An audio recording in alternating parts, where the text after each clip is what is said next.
think it's an overreaction because too many things have to happen, right? Daniel Jones has to stay healthy, which has been an issue for him throughout his career. He has to continue to play like this, which, is no guarantee, even though I do think some of this is sustainable. Colts have to keep winning. And then the MVP voters are going to have to take it seriously. Like, it's tough to crack into that top level of the MVP candidates. Even Sam Darnold last year, the big year he had in Minnesota, he ended up getting 3 fifth-place votes and finishing 10th in MVP. So I think there's a long way to go here for Daniel Jones, as great as this has started out. I also think you're going to have people that say, well, Jonathan Taylor's the MVP of that team over the quarterback. So I think the odds are stacked against Daniel.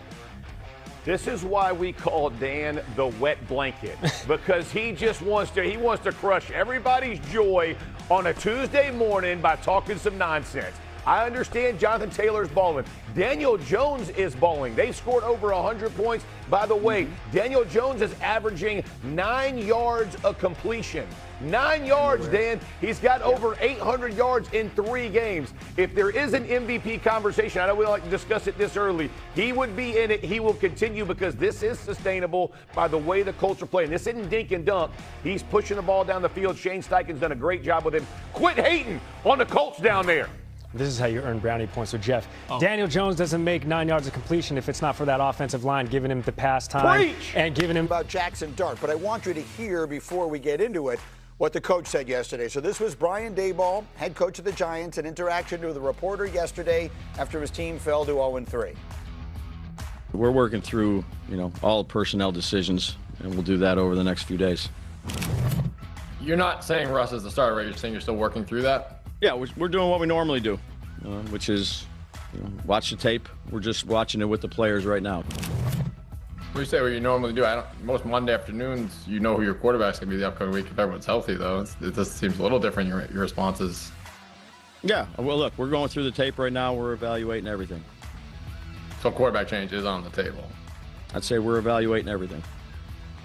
So with that ringing endorsement still in our ears, Graziano, are you convinced the Giants should make the move to Jackson Dart? I am. I think, and when you talk about watching the tape, Russell Wilson was not good against the Chiefs on Sunday. And not only was he not good, but, he was throwing the ball into the stands. He was throwing it into the tunnel when they got in close. It just feels like this is a guy that doesn't have an answer when there's pressure in his face. Obviously, he lit up the Cowboys, but we already discussed that. I think Jackson Dart gives them something more at this point, maybe his ability to escape pressure, whatever it is. But I think we're at a point now where it's very clear that Russell's not the answer. So the sequence he's talking about, you may not have stayed up late Sunday night to watch it. At the end of the game against Kansas City, they still have a chance. Yeah. And they give a first down there in the scoring area. And, Jeff, we'll show some of these plays here. You were I'm going to put words in your mouth. Sort of outraged by this. Right? This is for a seasoned vet like Russ. This can't happen, and this is what Daboll is going to take up to the front when he decides he wants to make the change. First of all, you can't throw a ball so far out of bounds that you get a intentional grounding. Now you're holding the ball. You throw it again over the goalpost. A little pressure there. Okay, so let's move it off. Fourth down, right? And you are. What in the world are you doing? Like you regardless of result, you've got to give somebody a chance to make the catch. So that is an indictment on his play because that's what Daboll will use in the locker room and to the front office of why they're making the change. Russ isn't doing this. Let me say this, though. What I did not love it made me uncomfortable. Malik Neighbors afterwards gets interviewed, and he talks about it ain't the quarterback. It wasn't Daniel Jones last year. It's not the quarterback right now. That's a problem because that's an indictment towards the play calling and how the organization is being run. It ain't got to do. So he's not giving like a ringing endorsement. If you go Jackson Dart, everything's going to be fixed, and you're basically putting a quarterback out there to save your gig as opposed to for the reason. That is not a pretty look. The turn down of the DAP is looking worse and worse as we move forward. I think that's a good point, but I do think that those plays that you showed, like if you're in the locker room, it's really hard to go back out the next week and feel good about yourself. So I think that's the part that pushes against, because like this is my career too. And I understand that you want to protect Jackson Dart and you want to put him out there when he is most well prepared, but you can't have me keep going out there, putting my career on the line in a situation where we're not even trying Like these plays, we're not trying. Right. And even if it doesn't get better, if a rookie quarterback is doing this, at least you can kind of understand. Russ in year 14. Like, this is the thing that's definitely not supposed to happen. That's as ugly as it When you say that, like, guys in the locker room, my career, like, selfishly for my career, I'll be on the call, Giants versus Saints.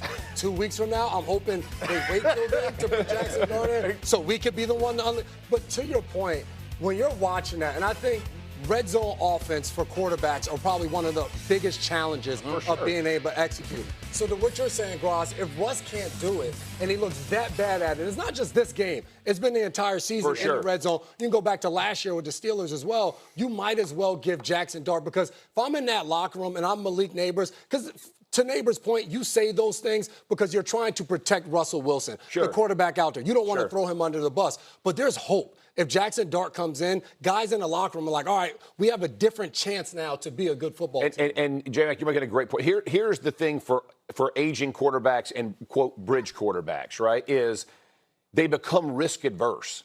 And the problem for you as a football team is you're not good enough to be risk averse. You got to let it rip. And when you get the situation where you're in the red zone, at some point, put the ball in harm's way, because the quote gunslinging type quarterbacks that get out there and do it, that's what Jackson Dart was going to do. He's going to come out there and make it happen, you know? That's unbelievable, that Hembo stat. He has a 0.8 QBR in the red zone this year, Russell Wilson, which is on a scale from 0 to 100. It's about as bad as can be. I get the desperation right now and the panic that you feel, and we want to start Jackson Dart. And I'm not saying that they shouldn't, but you have to understand that once you press that red button in week 4, you ain't got no more button to press when you lose 4 in a row and it's week 10. You got the Jameis button? The Jameis button. You can't push the red one and then the double panic. Jameis will go try to make a play, though.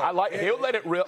He'll let it rip. Throwing it into the tunnel. I actually don't think it's a terrible idea. If you don't think Jackson Dart is ready to go, let him go. And Russell Wilson clearly can't do it. Put Jameis out there. It can't get You're going to have fun. Don't put Dart out there if he's not ready. That's seen the critical Derrick Henry fumble. Here's the Lions radio call. Jackson hands it to Henry. Ball's out. Picked up by the Lions. They've got it inside the 20-yard line. DJ Reed with the football in his hands. The Lions stripped it away from Derrick Henry. What a big turn of events, and the Lions have got it now. A critical moment there, fourth quarter fumble from Henry, his second of the season. He did it in the opener against Buffalo. In his first 9 years, he fumbled just twice in the fourth quarter on 595 carries. He has 2 on 10 carries this season. We'll have much more on this game as we continue. But let's run around the league a little bit here with a game of Are You Convinced? Hey, Saturday, are you convinced that Caleb Williams and the Bears offense is fixed after their performance against the Cowboys? Well, the Cowboys defense fixes a lot of ails. So we can start there. But I will say I am encouraged. I am encouraged with Ben Johnson, with Caleb Williams, the progression that's going week to week. Fixed. They don't have a running game. There's some things they still, but with Caleb and Ben Johnson, they are getting better every week. That's what you want to see if you're a Bears fan. I'm with you. We'll talk more about them a little later. Neek, let's go to the Steelers. Are you convinced that Pittsburgh's defense is fixed after forcing 5 turnovers against the Patriots? I mean, I know this sounds a little counterintuitive after 5 turnovers, but the answer is no. Like, creating 4 fumbles and 1 interception, while it felt like the Patriots aren't a great offense, could move the ball at will, it didn't seem like we still aren't quite at that Pittsburgh Steelers defense that we expect. No. Yeah, that felt more like a game that the Patriots lost than one that the Steelers won. The last one is going to be for Graziano. I'm going to ask him